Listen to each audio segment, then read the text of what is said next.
8th chapter 2ல் 2.2ல் 6th some பார்க்க போகிறோம். இதில் எம்லாம் ஒரு சைடு கொண்டு வந்துட்டு இதுக்கு எல்சிஎம் எடுக்கும்போது 6 வருது. ஸோ இந்த 6 வைக்கும்போது இங்கே எல்லாம் எல்சிஎம் எடுத்துக்கப்புறம் எம்மோட வேல்யூ வந்து 7/5 இருக்குது. இந்த வேல்யூவை நம்ம இந்த ஈக்குவேஷனில் சப்ஸ்டியூட் பண்ணி பார்த்தா தான் செக் பண்ண முடியும் இந்த வேல்யூ கரெக்டாக இல்லையான்னு. ஸோ இந்த ஈக்குவேஷனை எடுத்துகிட்டு அதில் 7/5 வந்து அப்ளை பண்ண போகிறோம் எம்மோட வேல்யூக்கு பதிலாக. ஸோ 7/5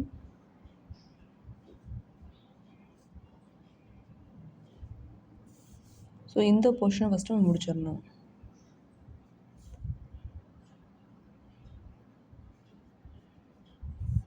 இந்த போர்ஷன்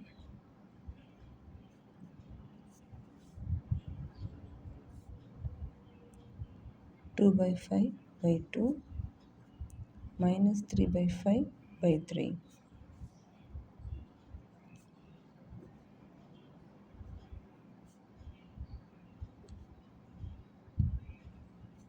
ஸோ இந்த 2 கேன்சல் ஆகும், இந்த 3 கேன்சல் ஆகுது.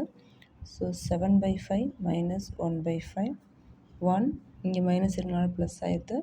ஸோ 1/5 6/5 இங்கே ப்ளஸ் பண்ணும்போது 6/5. ஸோ டபுள் சைடு வந்து அதாவது எல்ஹெச்எஸ் ஆர்ஹெச்எஸ் சேமாக இருக்கனால the value of m 7/5ங்கிறது கரெக்ட் ஆன்சர்.